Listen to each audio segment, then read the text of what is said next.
dibuat oleh teman-teman KGB bersama beberapa kawan-kawan guru lain. Itu RPP-nya memang basisnya situasi yang sekarang ya. Maksudku memang di situasi pandemi. Iya.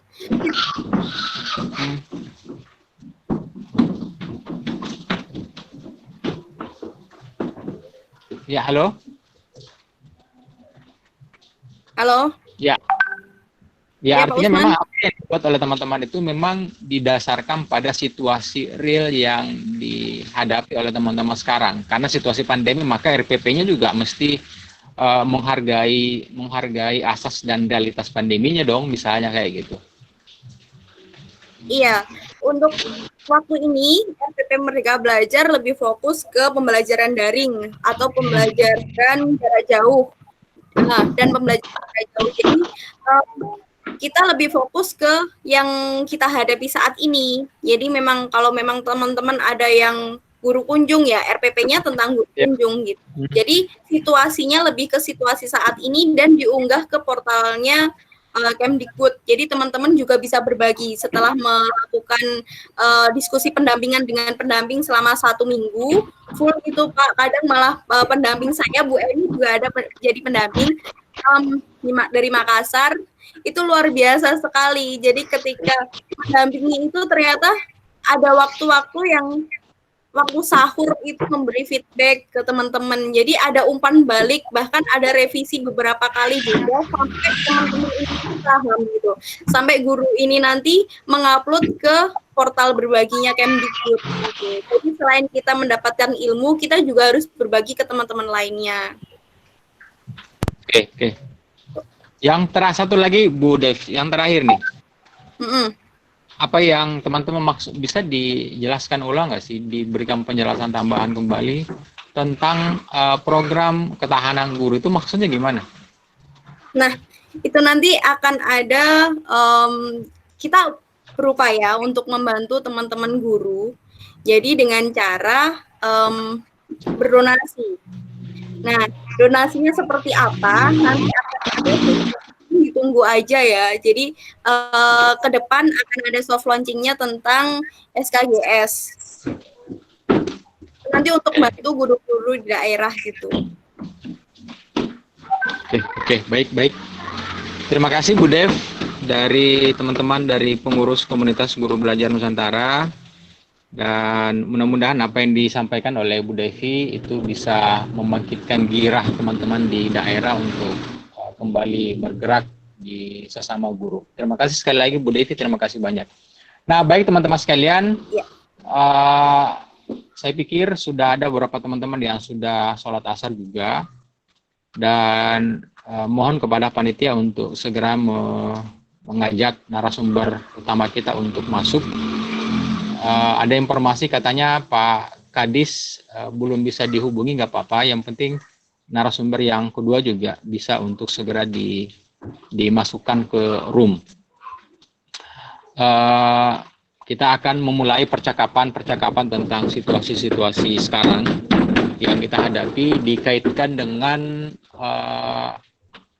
bayangan atau impian kita bagaimana sekolah yang lebih khusus, atau katakanlah bicara tentang pendidikan ke depan itu akan kita kelola sedemikian rupa.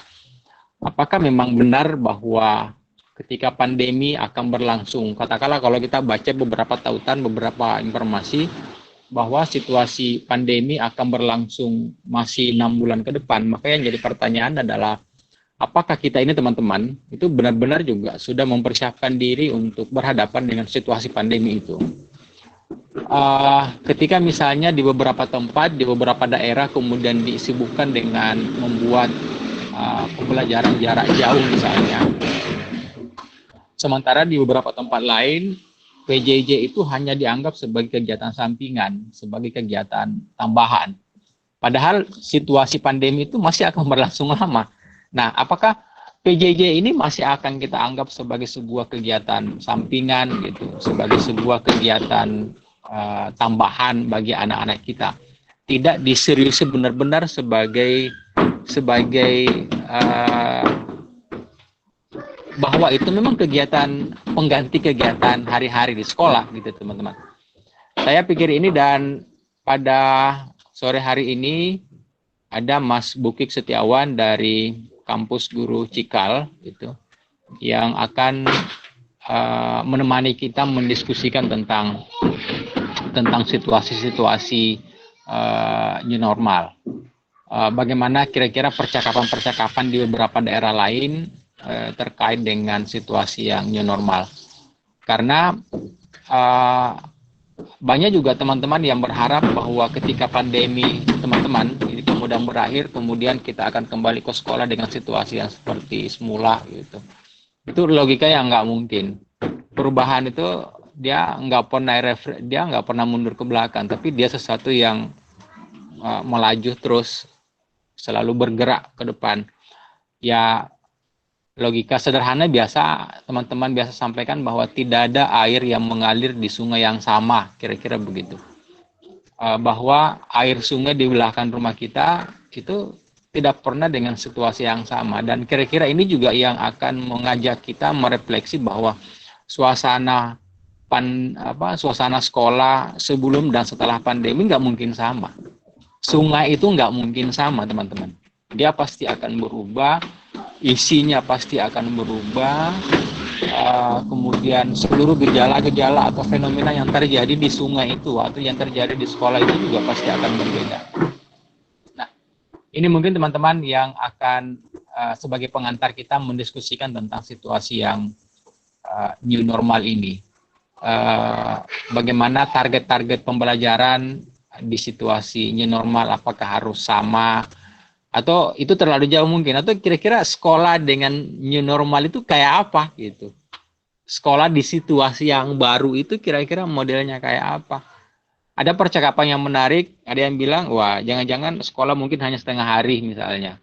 Karena masih ada situasi wabah, maka mungkin kelas itu shift gitu. Jadi mungkin hanya orang belajar di sekolah hanya 2 jam, 3 jam, setelah itu masuk lagi shift berikutnya. Saya pikir ini yang perlu kita diskusikan, yang perlu kita rembukan bersama. Oke, baik teman-teman, saya coba cek lagi kembali narasumber kita, Pak Bukik Setiawan. Wah, itu sudah ada teman-teman, di room itu sudah ada. Kalau misalnya ada Pak Kadis, Kepala Dinas Pendidikan Provinsi menyusul, saya pikir sebentar lah kita berikan waktu. Di room ini, di ruangan kita ini sudah ada Pak Bukik Setiawan dari kampus Guru Cikal. Halo Pak Bukik, saya sapa lebih awal. Halo Pak Usman. Oke, selamat sore Pak. Selamat datang di Makassar Pak Bukik. Selamat sore. Di Makassar tanpa Makassar tanpa Palu Butung dan tanpa serigala Palu Basah Mas. Palu Basah serigala. Oke teman-teman sekalian, saya perkenalkan secara singkat tentang Mas Bukik ini. Mas Bukik Setiawan sekarang adalah Ketua Kampus Guru Cikal. Kalau teman-teman masih ada yang bertanya, ingin tahu apa itu Kampus Guru Cikal, boleh dicari lah. Banyak sekali informasi yang terkait dengan itu. Yang jelas KGC fokus dan berkonsentrasi untuk pengembangan guru. Ada 4 kompetensi utama yang KGC coba bangun. Selain itu, Pak Bukik Setiawan juga sudah pernah menulis buku. Ada 3, setahu saya ada 3 buku yang pernah booming lah yang beliau tulis. Pertama buku Anak Bukan Kertas Kosong, itu kalau saya nggak salah di tahun 2016 gitu ya. Setelah itu 2 tahun berikutnya terbit buku baru lagi, Bakat Bukan Takdir. Yang terakhir, yang ketiga ini yang saya pikir juga banyak diminati oleh teman-teman adalah Memilih Sekolah. Malah di suasana pandemi ini beberapa percakapan grup memang juga terbentuk khusus untuk membahas tentang buku yang ketiga itu, tentang cara memilih sekolah di situasi pandemi sekarang. Itu mungkin sepintas teman-teman tentang Mas Bukik Setiawan. Hari ini kita memang sengaja undang beliau untuk menemani kita melakukan rembuk terkait dengan situasi new normal gitu. Di beberapa bacaan di Lokadata, Mas Bukik, mohon izin saya memang sudah mengintip lebih awal. Ada pernyataan-pernyataan Mas Bukik di situ yang saya baca bahwa kalau misalnya sekolah kembali seperti semula, maka paling tidak ada 3 protokol yang paling tidak mesti dipenuhi gitu. Protokol pertama adalah protokol transisi dari PJJ ke PTM, dari pembelajaran jarak jauh ke tatap muka seperti biasa. Kemudian protokol PTM yang kira-kira fleksibel, yang sesuai dengan situasi kelasnya, situasi muridnya, situasi gurunya. Kemudian yang ketiga adalah protokol tentang mitigasi. Saya pikir 3 hal ini cukup menarik untuk kita perbincangkan, teman-teman.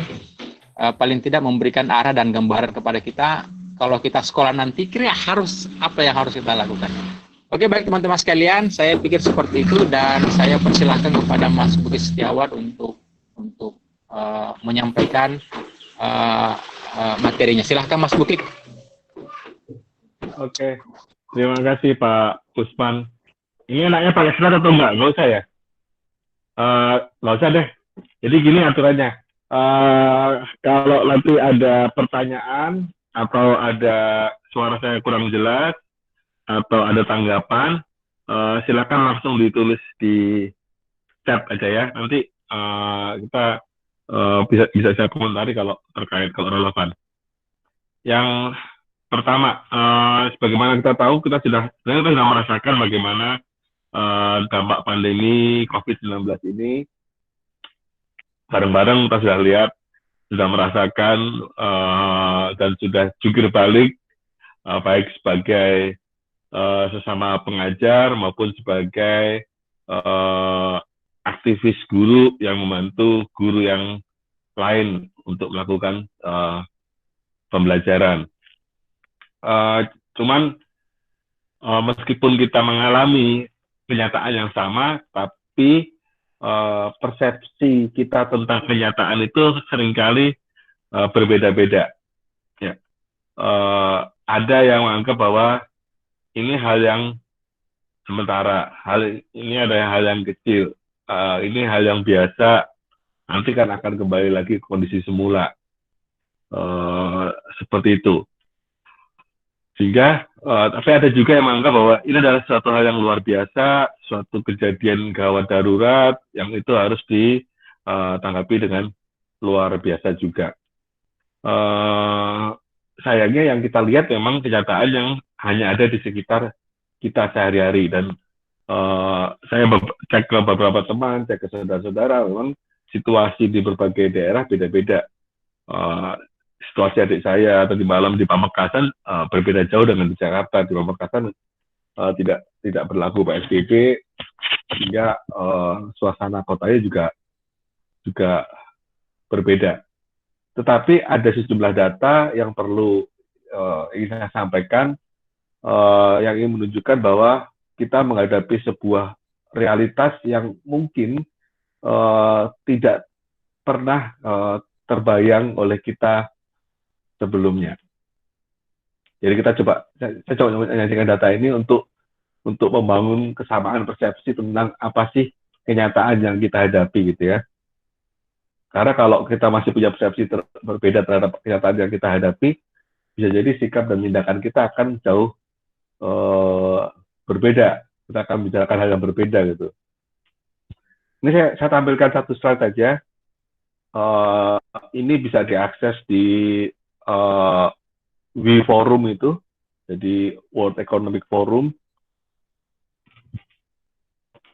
Nah, jadi di situ ada ulasan. Di ulasan itu ada beberapa 3 poin yang menarik. Sebenarnya ada banyak poin yang menarik, cuma saya menekankan pada 3 poin ini. Yang pertama, 1,4 miliar murid di seluruh dunia terdampak. 1,4 miliar. Itu angka yang jelas bukan main-main. Berarti itu 4 kali penduduk Indonesia ya. 4 kali atau 5 kali atau lebih dari penduduk Indonesia. 1,4 miliar murid terdampak di seluruh dunia. Bukan hanya di sekolah kita, bukan hanya di daerah kita, bukan hanya di pulau kita, bukan hanya di negara kita, di seluruh dunia. 1,4 miliar. Ya. satu jumlah yang luar biasa. Tidak ada dalam sejarah yang bisa mempengaruhi secara bersama-sama 1,4 miliar murid. Ya. Ujian nasional pun nggak bisa sampai sebesar itu ya. Ujian nasional itu kan ujian nasional hanya kelas 3, hanya kelas 3 dan itu di kelas hanya sebagian kecil. Itu aja kita sudah repot banget kan ngadepin ujian nasional. Kalau sudah ujian nasional persiapannya udah repot, pelaksanaannya juga pada hari udah repot. Itu aja serepot itu. Apalagi sekarang ketika 1,4 miliar murid terdampak.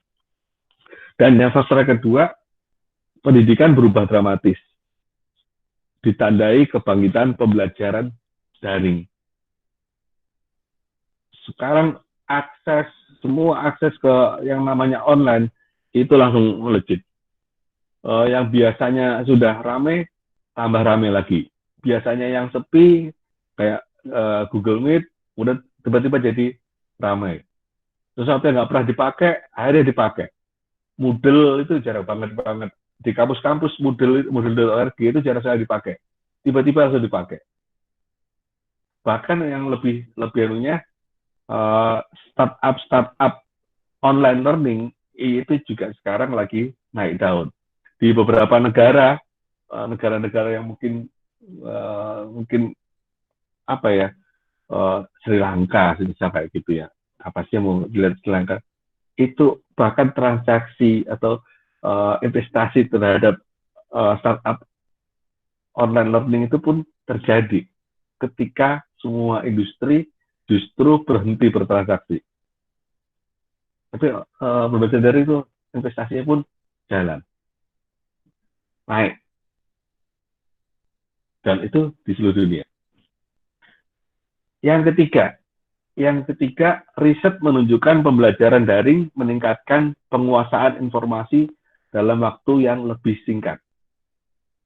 Ya, penguasaan informasi yang lebih banyak dalam waktu yang lebih singkat. Iya, gimana coba?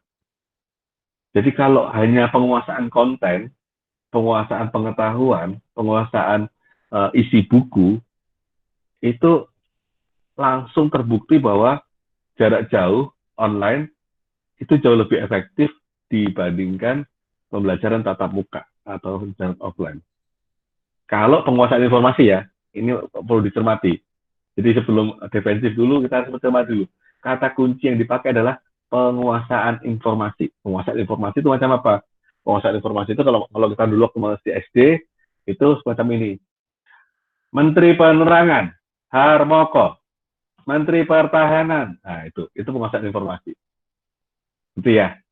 Kalau penguasaan informasi, dia jauh lebih efektif online. Oh, Pak, putus-putus. Sudah lama nggak putus-putus ya. Halo, sampai di mana tadi putus-putusnya?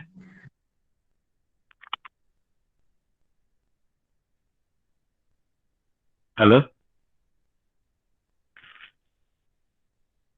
Oh, di saya lancar. Oke. Ini Mas Rudi ya, Robogik Global Instant Trading ya. Wah. Jos, Mas. Ayo, pertanyaan, tanggapannya, ntar biar rame. Kalau nggak ada tanggapan, nggak rame, nggak seru. Nah, kalau penguasaan informasi, itu lebih luar biasa. Artinya apa? Artinya, ada sejumlah besar murid, seluruh murid, sebagian besarnya, tidak seluruh murid juga sebenarnya, sebagian besar murid, sebagian besar guru, sebagian besar orang tua, itu merasakan dampak positif dari pembelajaran online. Merasakan bukti online lebih efektif dibandingkan offline. Ya, sesuatu yang saya pelajari itu 10 tahun yang lalu. Jadi 10 tahun yang lalu itu saya sama teman-teman yang modelnya geek itu yang mania teknologi itu ya.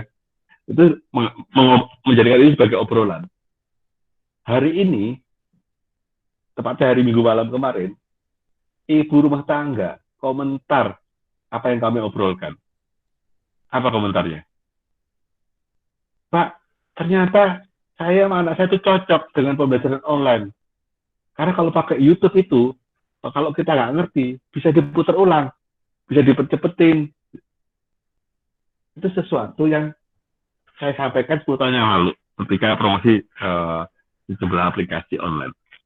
Hari ini ibu rumah tangga yang mengatakan itu. Ya. Jadi ada sejumlah guru, sejumlah murid, sejumlah orang tua yang merasakan sendiri bukti efektivitasnya pembelajaran online. Dan secara riset ini juga selaras dengan hasil risetnya. Artinya apa? Artinya tuntutan, request, aspirasi, harapan dari para pemangku kepentingan di pendidikan akan meningkat terkait dengan pembelajaran online. Ya. Berbeda dengan sebelum COVID-19. Padahal para pelaku ini yang akan menjadi penentu arah pendidikan. Nah, jadi seperti yang di slide tadi, pendidikan kita tidak akan kembali lagi. Salah satu pihak, banyak pihak akan melakukan negosiasi, melakukan pengaturan-pengaturan. Contoh sederhana sekarang, banyak pertanyaan, loh, kalau gedungnya tutup, terus saya bayar sekolah buat apa? Apa yang saya bayar buat sekolah?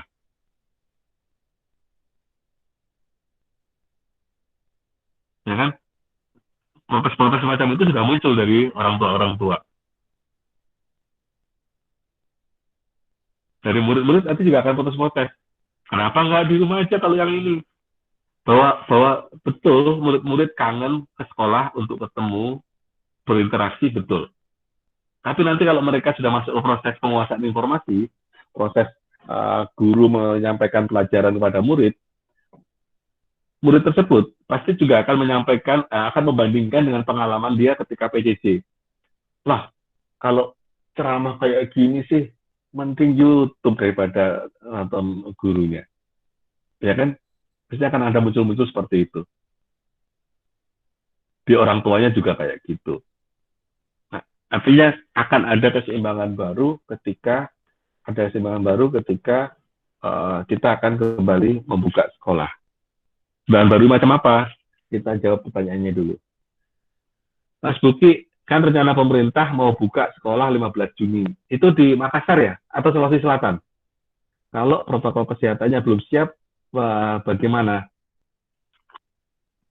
Iya, saya kemarin ditanya oleh wartawan Lokadata tentang apa sih protokol yang harus disiapkan oleh sekolah untuk pembukaan kembali sekolah. Saya menyebutkan ada 3, sebenarnya 4 malah, tapi saya sebutnya 4. Tapi karena tambahin 4 aja, jadi 4 ya. Yang pertama protokol kesehatan dan sanitasi sekolah. Protokol kesehatan itu harus sudah siap secara infrastruktur maupun secara kesiapan sumber daya manusianya. Ya, protokol kesehatan ini termasuk skema tempat duduk. Skema tempat duduknya sudah juga berubah. Ya, skema bagaimana pola interaksi di murid juga berubah. Dan sampai penggunaan masker dan segala macam. Ya. Ini kemarin kalau kami pun merasa kami belum tuntas di sini. Jadi sekolah lawan corona itu awalnya ketika fase pertama itu ingin membantu sekolah-sekolah untuk menjalankan protokol kesehatan. Tapi karena belum tuntas, bukan karena belum tuntas, tapi karena kebijakan penutupan sekolah, akhirnya sekolah lawan corona tidak sampai tuntas menyelesaikan misinya, bahkan hanya untuk komunitas KGB aja nggak sampai selesai, apalagi yang di luar itu. Jadi saya khawatir juga bahwa sebagian besar sekolah masih belum tuntas untuk soal protokol kesehatan, karena gerakan di internal kita pun belum selesai. Saya lebih percaya gerakan kita. Kalau gerakan dari pemerintah itu pasti ada banyak tantangannya. Kalau di kita masih belum selesai, pasti belum selesai juga. Yang kedua, protokol transisi dari pembelajaran jarak jauh. Jadi dari 3 bulan yang lalu pembelajaran jarak jauh kembali ke pembelajaran tatap muka, itu juga butuh transisi. Murid yang butuh transisi, orang tuanya butuh transisi. Orang tua yang mungkin di beberapa daerah yang ekstrim kayak Jakarta, orang tua yang sudah tidak pernah mengantar muridnya tiba-tiba harus mengantar anaknya, itu juga butuh proses transisi. Muridnya juga tidak bisa langsung tiba-tiba 5 hari 5 hari atau 6 hari sekolah per minggu. Perlu dipertimbangkan untuk 1 hari 2 hari. Kenapa? Karena di gurunya pun juga ketika menjalankan protokol kesehatan itu pasti butuh energi tambahan untuk menyiapkan hal-hal ribet, perlengkapan kecil-kecil, terus yang apalagi kalau di kelas-kelas kecil ya, di SD, memastikan anak-anak SD tidak berlarian, tidak berkeliaran, itu juga suatu usaha kerja keras kan, apalagi di sanitasi. Jadi pasti lebih jadi saran saya ada transisi, misal transisinya kelas 1 masuk Senin, kelas 2 masuk Selasa, kelas 3 masuk Rabu. Jadi selama 2 minggu masih kayak gitu dulu. Setelah itu 2 minggu kemudian baru lebih intens, mungkin 2 hari sekali. Supaya lagi lebih intens. Jadi ada transisinya. Karena orang stres itu bukan karena perubahannya, tapi karena perubahan yang mendadak. Jadi kita juga bikin transisi agar tidak terjadi proses yang mendadak. Yang ketiga, membuat protokol new normal pembelajaran. Jadi sekolah-sekolah, guru-guru harus semakin kreatif memadukan antara kapan sebenarnya harus tatap muka, kapan yang harusnya udah online aja. SMK, praktek di bengkel, itu pasti offline. Nggak bisa ditawar-menawar, itu pasti offline. Tetapi kalau penguasaan materinya, itu apa ya harus kedatang ke SMK. Nah, itu harus semakin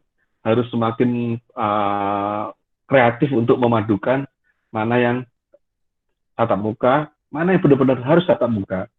Ya. Kalau cuma ceramah, mending pakai Zoom, mending pakai Google Meet. Tapi kalau diskusi, debat, mungkin bisa jadi lebih asik. Tapi kalau misal membuat ada prakarya, atau mungkin harus observasi, itu mungkin harus tatap muka. Jadi kita juga harus membuat keseimbangan antara mana yang offline, mana yang online. Yang ketiga, mitigasi. Mitigasi itu gini. Jadi jangan sampai ada yang murid terdiagnosa COVID-19 baru kita bingung. Kita harus siapkan protokolnya sekarang. Nanti kalau ada yang mengidap satu aja murid yang positif COVID, kita sudah langsung tahu protokolnya gimana, harus ngapain.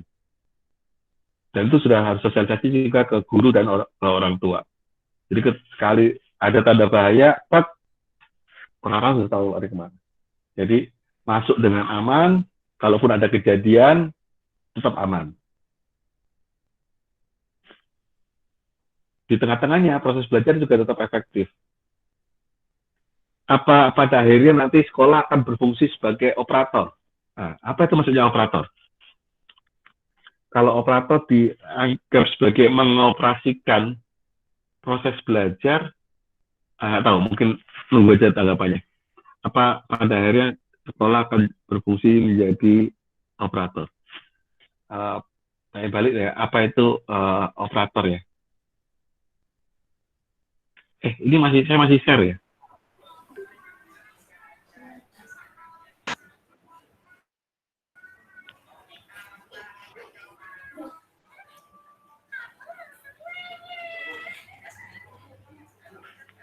Ya. Pendidikan tidak bisa lagi menggantungkan diri pada relasi kuasa. Jadi kalau di tatap muka itu paling enak adalah kalau ada murid yang nyebelin, ada murid yang bertingkah aneh-aneh, kita tinggal teriak aja. Kamu! Saya bisa marah-marah, menegur dia, menceramai dia. Gitu ya. Kalau di pembelajaran jarak jauh dia setengah mati. Gimana mau marah-marah? Gimana mau negur? Hmm. Kalau videonya di off kan aja udah nggak kelihatan. Ya kan? Kebayang nggak sih bahwa kita video meet itu dengan muridnya sedang ngerokok di sebelah.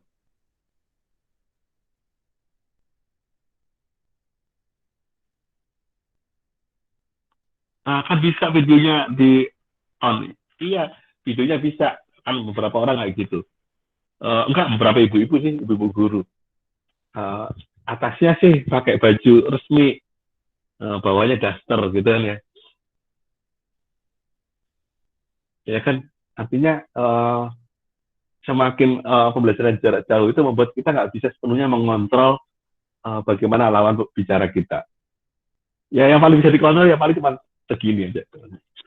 Apa yang terjadi di bawah sana itu nggak ada yang tahu kan. Apalagi yang lain-lain. Artinya memang relasi kuasa itu sudah semakin kehilangan kesaktiannya ketika pembelajaran jarak jauh. Ini juga sering bikin guru-guru stres, ya karena biasanya menggunakan perangkat-perangkat kuasa. Nah, sekarang perangkat kuasanya itu tidak efektif. Itu bikin stres. Nah, apa yang terjadi? Ya, ini masih yang lama, ini sudah diganti. Kemarin sudah semakin tegas menyatakan. Orientasi pada kuasa beralih menjadi orientasi pada empati, memanusiakan hubungan. Ya. Kita memang nggak bisa marah pada murid lagi, tapi kita tetap bisa berempati, kita bisa respect, dan kita bisa mendapatkan respect balik dari murid. Ya. Kita memang nggak bisa memerintah secara semena-mena seperti zaman dulu kala. Tapi kita masih bisa berharap murid melakukan tindakan karena dia paham kenapa dia perlu melakukan tindakan tersebut. Ya, dari bergeser dari kuasa menjadi empati. Kuasa semakin kehilangan, empati akan semakin besar peranannya. Kalau dulu fokusnya pada guru, orang tua itu agak ikut. Sekarang nggak bisa, terutama di kelas kecil, terutama di SD ke bawah. Kalau SMP SMA masih tetap bisa guru aja. Tapi SD ke bawah itu semakin bawah, mau tidak mau keterlibatan orang tua nggak bisa ditawar. Berikutnya fokus penguasaan konten. Tadi yang terkait dengan hasil riset tadi. Kalau masih hanya penguasaan konten, pasti ketinggalan sekolahnya. Karena ya kalau konten cukup online aja udah selesai. Oh di YouTube gratis, itu kan kata orang. Nah, makanya tantangannya sekarang adalah bagaimana kita sampai fokusnya pada sampai kompetensi. Kalau hanya pada konten, sekolah terancam bangkrut. Kalau sekolah mau bertahan hidup, dia harus sampai kompetensi. Dulu cara belajarnya tunggal, ngomong semuanya mengikuti dengan cara yang sama. Murid-murid dikondisikan pada ruang dengan kondisi yang sama. Sekarang enggak. Sekarang meskipun sama-sama pakai Google Meet, tapi apa yang dirasakan di ujung sana oleh murid-murid kita itu beda banget. Atau sama-sama menggunakan grup WA gitu kan ya, sama-sama menggunakan grup WA, tapi suasana yang di ujung sana itu beda banget, ya kan? Yang satu sana mungkin lagi kepanasan, yang satu lagi di ruang AC karena rumahnya AC, yang di mana itu lagi bau pesing karena dekat kandang sapi, yang satunya harum karena dekat taman bunga, karena rumahnya banyak bunga, ya kan? Sama-sama pakai grup WA, tapi experience belajarnya itu udah beda banget, experience awal belajarnya. Dan tentu itu akan mempengaruhi semangat belajar. Iyalah, yang dekat taman bunga pasti tetap lebih semangat dibandingkan yang dekat kandang sapi kan. Siapa yang bisa lama-lama di kandang sapi? Ya, jadi tidak dirancang sama guru pun sebenarnya pengalaman belajar murid di belajar jauh itu juga sudah berubah, berbeda-beda. Sehingga tantangannya adalah bagaimana guru bisa mengoptimalkan keragaman kondisi anak tersebut. Jadi tawaran ke depan, semakin ke depan, tuntutannya nanti akan semakin personalisasi. Orang tua yang satu akan protes, terutama yang swasta ya. Kalau yang negeri mungkin masih agak lama. Yang swasta, nanti protes, Pak, saya kalau pagi kerja, orang tua yang lain bilang, Pak, saya kerjanya siang. Jadi nanti bagaimana guru memperlakukan orang tua pun juga personalisasi. Dan yang terakhir, menegaskan terakhir, COVID-19 itu semakin menegaskan apa yang sebenarnya esensial dalam pendidikan. Apa yang sebenarnya esensial dalam dunia pendidikan yang selama puluhan tahun ditinggalkan. Ya. Selama ini, anggaran kita di pemerintahan paling banyak buat apa? Bangunan. Bangunan itu paling banyak. Paling menghabiskan banyak. Bangunan. Kalau orang tua milih sekolah swasta, yang dilihat pertama apa? Bangunan. Percaya, kalau sekolah swasta itu punya bangunan yang keren, itu pasti dapat pendaftar orang tua yang banyak. Bangunan. Tidak masyarakat, orang tua, tidak pemerintah, semuanya banyak menghabiskan fokus perhatiannya pada bangunan. COVID-19 itu menunjukkan sebaliknya, bahwa yang esensial dari pendidikan itu bukan bangunan. Toh bangunannya tutup, proses belajar jalan terus. Kemudian orang tua kaget, loh bangunannya tutup, kok belajar terus? Terus bangunannya tutup, saya bayar apa? Apa yang saya bayar? Iya Bu, yang Ibu bayar itu sekolah anak, pembelajaran anaknya, bukan gedungnya. Agak jengkel. Iya, jadi yang kita jual, bisnis inti kita sebagai guru adalah pembelajaran. Kalau dokter itu jualan pengobatan, guru itu jualan pembelajaran. Itulah jualan kita. Nah, kualitas pembelajarannya itu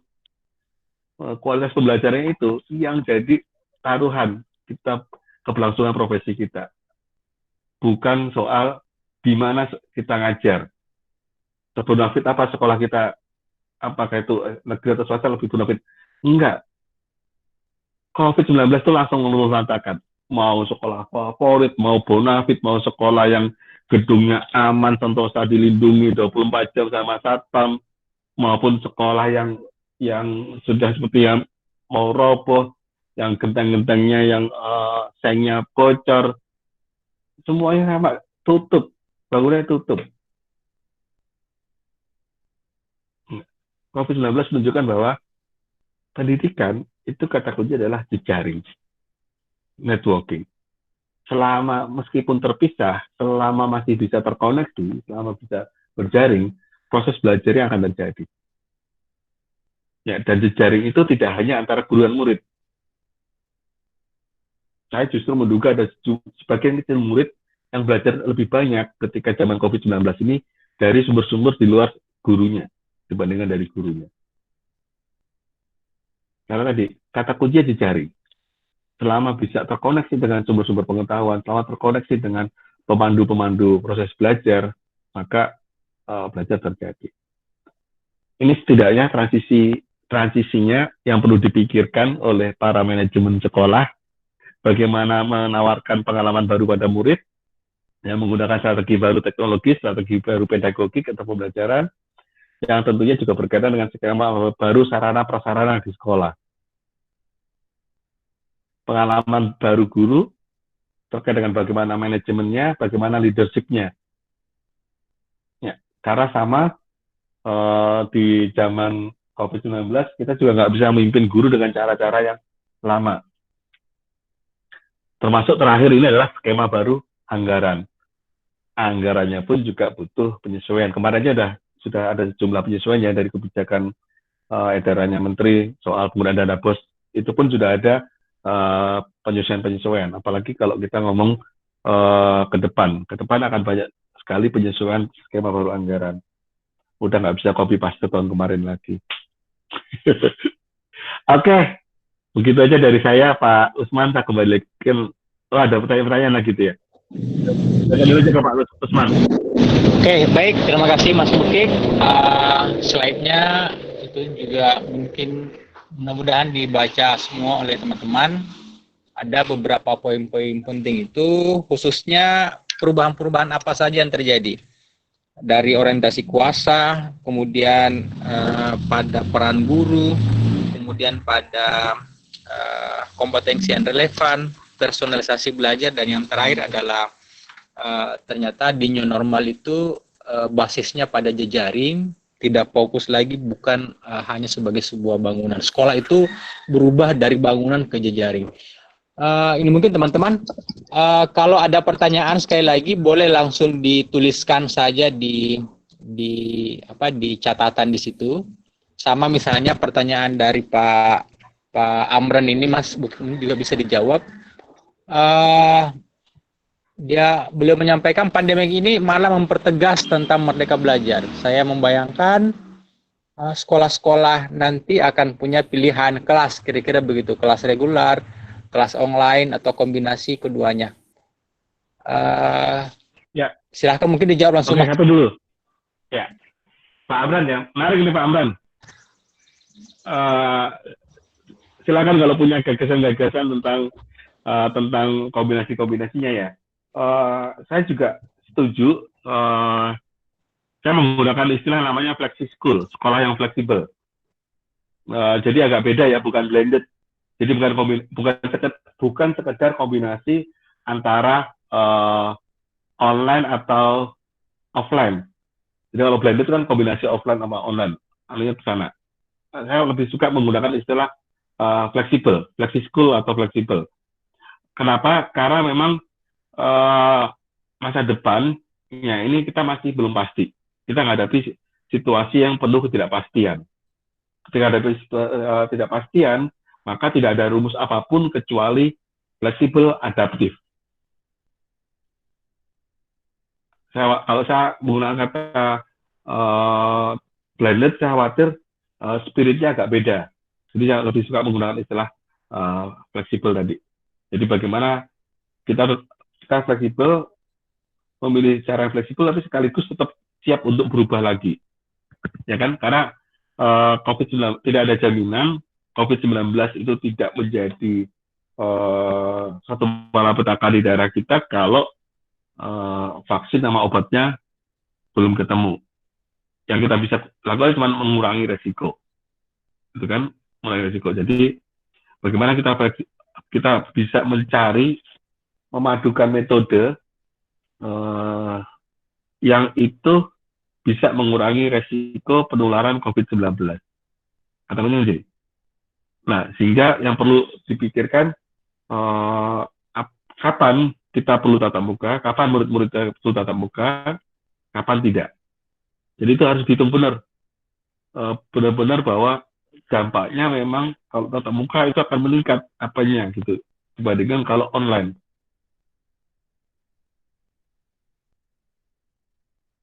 Kalau anak saya, Damai kemarin udah ngajuin usulan. Kalau Damai maunya 3 hari sekolah aja, nggak 5 hari. Jadi ke sekolahnya cukup hari Senin, hari Rabu, hari Jumat.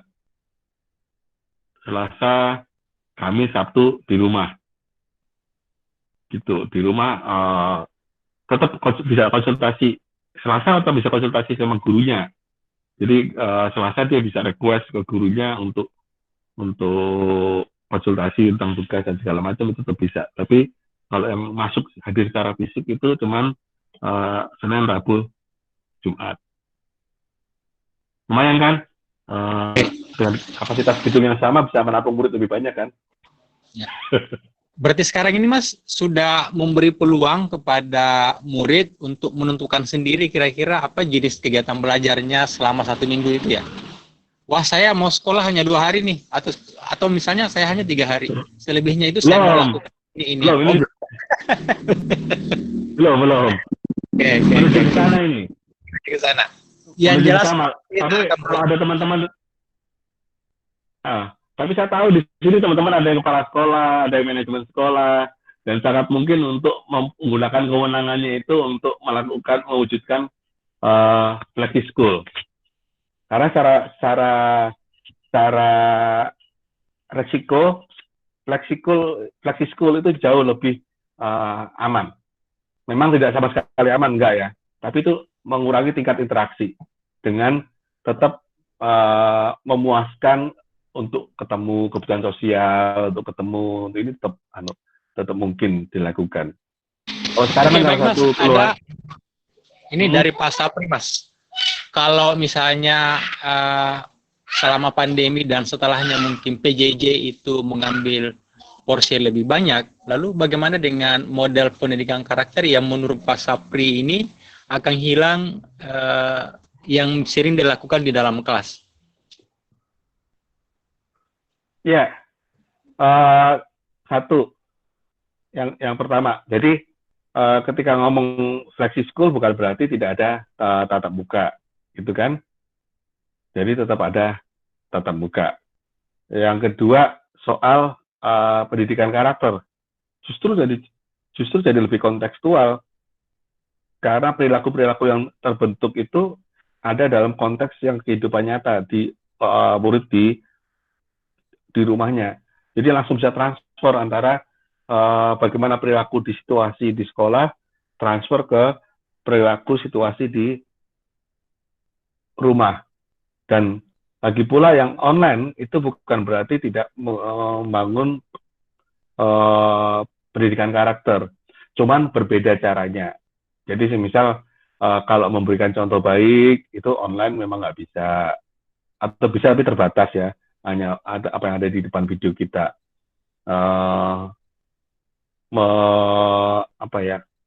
Perilaku sosial yang positif itu juga agak terbatas. Tetapi sebenarnya itu juga tetap masih bisa difasilitasi menggunakan pembelajaran jarak jauh. Beberapa teman sudah melakukan eksperimen-eksperimen, termasuk bikin ice breaking di online, itu juga bisa. Berterima kasih, saling mengapresiasi antar murid di online, itu juga masih bisa. Masih ada. Jadi itu hanya berganti cara. Meskipun memang ada beberapa hal pembatasan karena tidak bisa offline. Tapi bukan berarti saya tidak setuju offline ya, enggak. Offline harus dilakukan tapi dengan alasan yang esensial. Bu Eni, konsep flexi school detailnya seperti apa? Lah itu Bu, itu detailnya itu yang harus kita tahu karena sekarang tuh semuanya tidak ada yang tahu. Justru tantangannya buat kita sekarang adalah bagaimana mendetailkan flexi school ini. Sepertinya kita butuh diskusi terpisah deh untuk ini. Bisa dibahas di grup pimpinan sekolah untuk merancang flexi school itu seperti apa. Saya sudah dapat sih kalau dari dari satu dua distrik yang mencoba untuk transisi dan transformasi ke depannya, tetapi sebenarnya tetap menarik untuk kita bicarakan di level pimpinan atau manajemen sekolah, mau ke depannya mau seperti apa. Ayo Bu, diagendakan Bu untuk mendetilkan. Kalau prinsip-prinsip umumnya udah ada, tapi kalau detailnya memang perlu didiskusi lebih lanjut.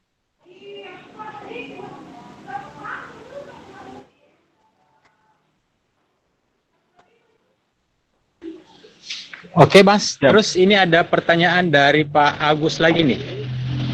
Bagaimana memastikan bahwa kualitas pendidikan itu dengan model daring, dengan model PJJ itu tetap bisa terjaga kalau misalnya situasi ini berlanjut ke depan. Sementara di banyak tempat itu ada juga, saya menyambungkan tadi yang beberapa pertanyaan teman yang lain, masih ada beberapa sekolah yang katakanlah pembelajaran PJJ-nya juga itu bukan sesuatu yang direncanakan, sesuatu yang tiba-tiba, sesuatu yang ya hanya memindahkan saja, kira-kira begitu, tugas-tugas sekolah lewat handphone murid-murid kita. Itu mungkin bisa dijawab juga, Mas. Oke. Iya, kalau full online memang agak susah ya. Kalau full online memang agak susah untuk bukan agak susah, pasti bisa. Manusia itu bisa semuanya kok, tenang aja. Jadi pertanyaannya bukan seberapa efektif, pertanyaannya bukan apakah bisa, Pertanyaannya adalah kapan bisanya? Kapan efektifnya? Pertanyaannya adalah seberapa lama proses belajar kita untuk mengadopsi pendekatan fleksibel itu untuk bisa sampai ke level efektif.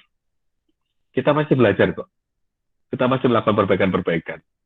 Jadi juga jangan berharap bahwa 100% sekolah, 100% guru akan tiba-tiba efektif menjalankan pembelajaran jarak jauh.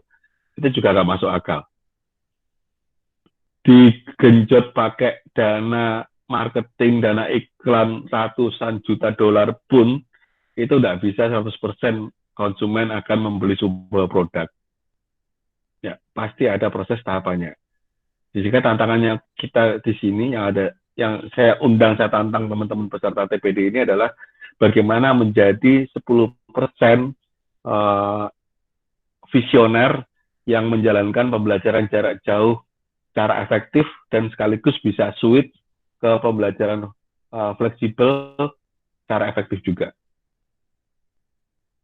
Yang dibutuhkan oleh Indonesia adalah 10% guru, 10% sekolah yang siap menjalankan PJJ secara efektif maupun pembelajaran fleksibel secara efektif.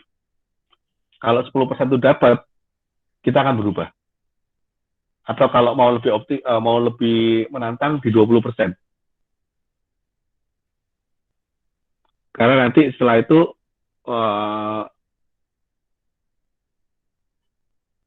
ya masalahnya yang jadi 20% itu nggak enak. Makanya kenapa orang nggak ada yang mau jadi 20%. Jadi 20% itu yang akan mengalami kebingungan terlebih dulu. Bingung, ini gimana ya? Ini ngundang Google Meet gimana caranya ya? Ini harus di-approve ya? Kayak gitu kan? Yang mengalami kebingungan pertama kali. Yang harus belajar, harus buka-buka sumber informasi pertama kali. Yang ditertawakan pertama kali. Tapi kalau sudah berhasil melewati yang tidak enak itu, 20% ini akan jadi visioner. 20% ini akan jadi contoh, jadi acuan buat guru maupun sekolah yang lain. Ini kesempatan buat kita, buat guru maupun buat sekolah untuk menjadi yang terdepan. Beradaptasi. Baik Mas, ada yang japri nih. Bisa ada penjelasan lebih lanjut lagi Mas? Pembelajaran yang basisnya pada konten, kemudian dia merubah menjadi kompetensi yang relevan. Oh, yang soal konten tadi ya? Yang konten tadi, Mas. Yang dari konten kemudian berubah menjadi kompetensi yang relevan. Mungkin bisa diberikan juga mungkin contoh-contohnya, Mas. Oke. Wah, contoh. Jangan kasih contoh. Kalau contoh nanti pasti niru. Saya nggak mau suka ngasih contoh itu. Itu ada teman saya, dulu wartawan namanya Helmi Firdaus di CNN. Dia suka tulisan saya, tapi dia ngomong gini. Biasanya komentarnya gini. Ki, aku mulai muak baca tulisanmu itu kalau sudah masuk bagian apa? Bagian contohnya.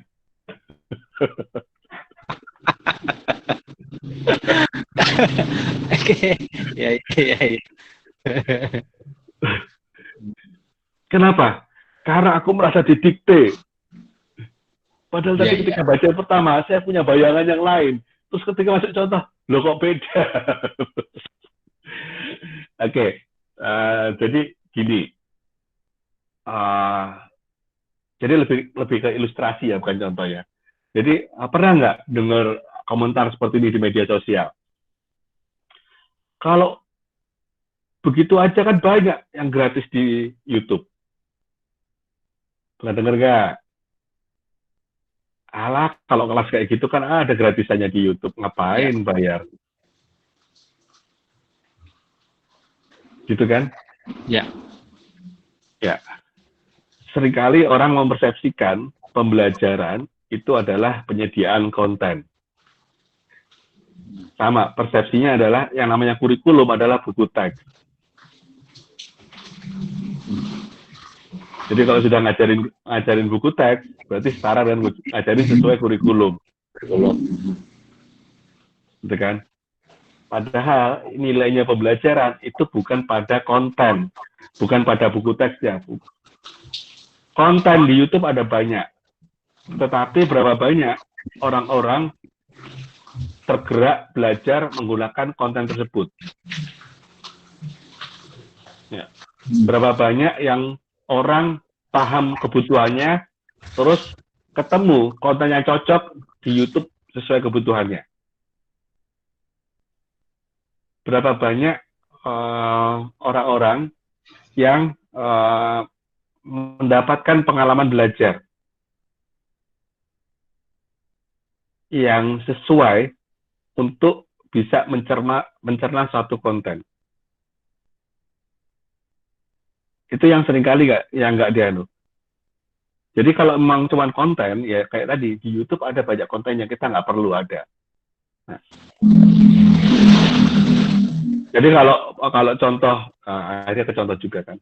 Jadi kalau penguasaan konten itu kalau contohnya itu ya ujian yang untuk menjawabnya cuma butuh hafalan gitu kan.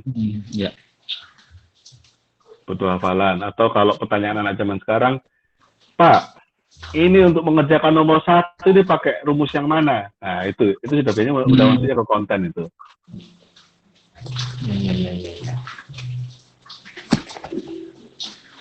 Ya, kalau penguasaan kompetensi itu apa? Penguasaan kompetensi itu bagaimana seseorang bisa menyelesaikan persoalan atau mencapai suatu tujuan dengan segala sesuatu yang sudah dikuasai sebelumnya.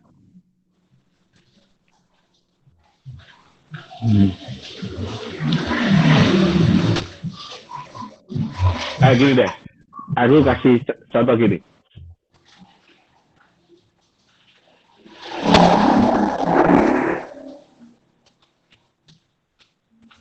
Ya, kalau menguasai grammar, kita dulu bahasa Inggris banyak dikejar-kejar menguasai grammar kan ya. Paling nggak aku lah yang traumatis. Ya kan, zaman-zaman kita kan yang adalah penguasaan grammar kan. Past tense, present tense, dan segala macam itu. Prodi itu paling banyak itu. Ya, saya mati. Berapa banyak dari kita yang bisa ngomong bahasa Inggris kalau ketemu sama orang asing? Berapa banyak murid yang dapat pelajaran bagus di bahasa Inggris, tapi berapa banyak pula murid yang bisa ngomong bahasa Inggris?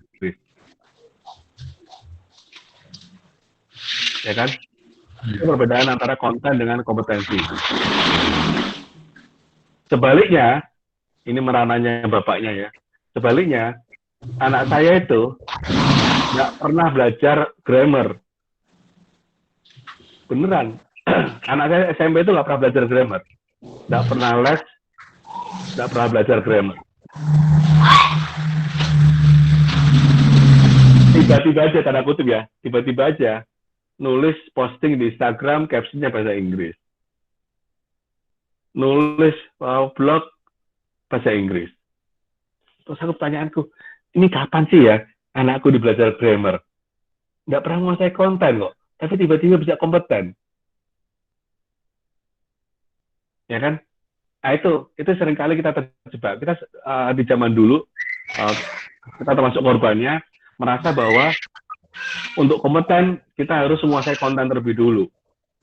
Kalau menguasai kontennya hatam, semua konten, padahal sebenarnya konten pun masih dipecah-pecah kan. Masih ada konten-konten yang esensial, masih ada konten-konten yang sebenarnya nggak esensial.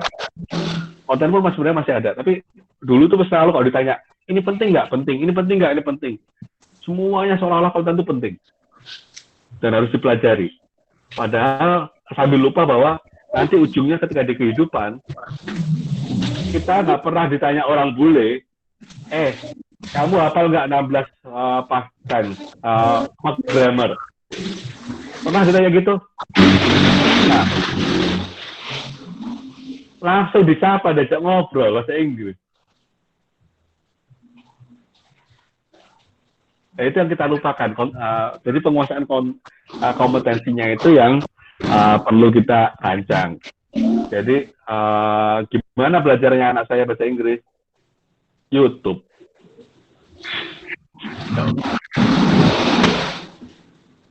Tapi apa semua anak belajar bahasa Inggris dari YouTube? Enggak. Kenapa? Ya karena ada pemandu belajarnya.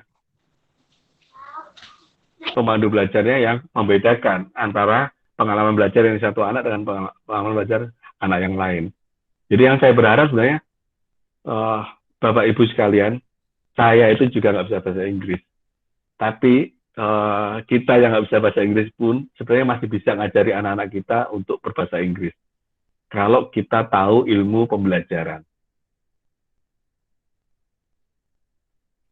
Nah, ilmu pembelajaran itu yang jadi bisnis kita. Ayo kita pelajari. Gitu. Itu contohnya ya. Oh, nggak contoh sih, ilustrasi ya gambarnya gimana. Oke, baik Mas. Siap. Nah, ini masih ada lagi di ini pertanyaan Mas ya, masuk ini perbedaan mendasar antara blended sama flexi school. Mungkin bisa dijelaskan singkat Mas. Sekalian dijawab juga pertanyaan ulang dari Pak Sapri ini, apakah PJJ bisa jadi alternatif pembelajaran di situasi terpencil atau mungkin yang kurang mampu?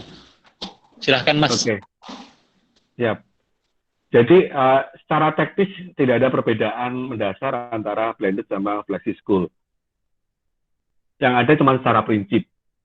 Jadi kalau prinsipnya flexi school, penekanannya pada bagaimana fleksibilitas proses belajar yang dilakukan di kelas dan di sekolah.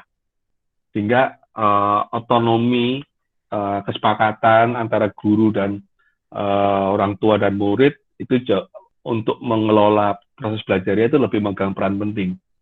Kalau blended kan, kalau dari artinya lebih kayak soal kombinasi. Asal kombinasi udah, itu udah bisa disebut sebagai blended. Tapi meskipun blended, belum tentu fleksibel. Ya kan? Kalau selama sepanjang semester tidak ada penyesuaian. Atau kalau kondisinya berubah tapi nggak ada penyesuaian. Berarti nggak fleksibel. Blended tapi nggak fleksibel. Jadi lebih ke prinsip untuk melakukan penyesuaian terus. Nah ini masing-masing pihak, guru, orang tua, kepala sekolah itu harus sama-sama paham bahwa mereka punya kewajiban untuk refleksi, evaluasi, refleksi, terus melakukan penyesuaian lagi kalau memang diperlukan untuk penyesuaian. Kalau tidak juga tidak apa-apa, tapi memang diputuskan berdasarkan hasil evaluasi kondisi sebelumnya. Apakah PJJ bisa menjadi alternatif pembelajaran bagi anak yang tidak mampu atau yang terpencil? Pertanyaannya saya balik. Emangnya pembelajaran tatap muka bisa? Enggak. Emang bisa? Enggak bisa. Problem anak tidak mampu dan yang terpencil itu bukan problem strategi pembelajaran. Itu problem komitmen pemerintah. Tatap muka pun tidak akan terjangkau oleh anak tidak mampu atau yang terpencil kalau pemerintah gagal mengelola, gagal mendidik, gagal memastikan ada guru dan sekolah yang berjalan efektif di daerah tersebut. Ya kan? Tatap muka kalau nggak ada sekolahnya, terus gimana belajarnya? Tatap muka tapi nggak ada sekolahnya, tapi nggak ada gurunya, gimana anaknya belajar? Nggak bisa belajar juga. Jadi bukan soal strategi pembelajarannya, tapi lebih ke soal komitmen pemerintahnya. Tatap muka maupun pembelajaran jarak jauh sama-sama membutuhkan biaya, cost. Ada untung, ada ruginya. Jadi tergantung bagaimana kemudian strategi yang punya anggaran ini untuk mengoptimalkan apakah strategi tatap muka maupun strategi pembelajaran jarak jauh untuk menjangkau anak tidak mampu, anak yang terpencil. Gitu. Itu argumentasi legal. Argumentasi esensialnya. Argumentasi esensialnya ada sejumlah profesor, ada profesor dari India, saya sempat datang ke sana, udah baca video segala macam, Hole in the Wall, itu membuktikan bahwa dengan modal tiga komputer yang di tembok Jadi komputernya dimasukin dalam tembok sehingga akses anak-anak untuk menggunakan tembok itu terbatas. Terus ada satu orang pemandu, yang pemandunya bukan guru, lulusan akuntansi. Tugasnya dia cuma nyalahkan, menghidupkan, ngawasi itu sama memberikan semangat pada murid-murid. Memberikan semangat dengan penuh antusias. Ya, dari risetnya, itu anak-anak di desa yang tidak bisa bahasa Inggris, bayangkan, sementara materinya bahasa Inggris. Yang tidak bisa bahasa Inggris, itu bisa mendapatkan nilai ujian bioteknologi yang seluruh orang desa itu nggak tahu bioteknologi, yang setara dengan capaian anak-anak di sekolah swasta di perkotaan. Tanpa guru. Lebih ke akses terhadap sumber pengetahuan. Jadi secara esensial pun, pembelajaran jarak jauh itu mungkin menjangkau. Jadi, tapi kalau tidak dibiayai sama pemerintah, nggak didukung sama pemerintah, nggak kita dukung, ya nggak jalan. Ya kan? Jadi tetap bisa menjangkau kalau ada dukungan. Sama seperti pembelajaran tatap muka. Akan terjangkau kalau ada dukungan dari semua pihak. Gitu? Oke, baik Ini Mas. kita udah lewat. Oke, teman-teman sekalian, waktu kita sangat terbatas. Mohon maaf, saya mewakili panitia, teman-teman. Percakapan-percakapan yang terkait dengan perubahan dari situasi normal ke new normal itu masih bisa dilakukan di beberapa tautan lain. Di Facebook, Mas Bukik juga sangat rajin menjawab setiap pertanyaan-pertanyaan di catatan-catatannya. Teman-teman boleh tindak lanjuti percakapan di sini, berpindah ke sana. Yang kedua, saya ingin menyampaikan permohonan maaf juga ke teman-teman. Pak Kadis, Pak Basri masih sementara Vkom dengan Kepala Sekolah SMK dan SMA Sulawesi Selatan di sore hari ini. Ada permohonan maaf dari beliau, dan saya pikir nggak ada persoalan, karena paling tidak yang esensi yang kita lakukan pada sore hari ini sungguhnya hanya ingin tahu sih sebenarnya situasi-situasi apa saja yang akan berubah dari situasi yang normal, kemudian pandemi, dan new normal itu teman-teman. Oke, saya pikir begitu Bapak Ibu sekalian, dan sekali lagi terima kasih kepada Pak Bukik, terima kasih banyak sore hari ini sudah hadir di Makassar. Ada permintaannya sudah bisa pamit, boleh Mas, silahkan kalau mau pamit, silahkan. Ya, sekali lagi terima kasih teman-teman sekalian. Foto bareng. Ya, sebelum bubar teman-teman, ayo kita foto dulu. Ambil ya, yang masih pakai avatar biasa silahkan diganti jadi foto pribadi teman-teman. Sebelum kita bubar kita foto bareng ya.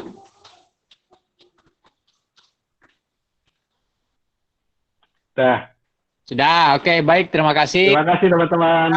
Selamat sore, selamat berbuka puasa buat yang menjalankan, selamat menikmati hari puasa. Oke teman-teman, slide materi nanti kami minta ke Mas Bukik untuk bisa dibagi. Yang minta ini ada Ibu siapa Pak Ibu Maisora, apa materinya boleh di-share? Oke, nanti saya sampaikan ke Mas Bukik untuk dibagi aja materinya, dibaca ulang oleh teman-teman, diresapi, direfleksi kembali. Terima kasih banyak teman-teman, terima kasih. Assalamualaikum warahmatullahi wabarakatuh. Sampai bertemu di Temu Pendiri berikutnya. Waalaikumsalam warahmatullahi wabarakatuh.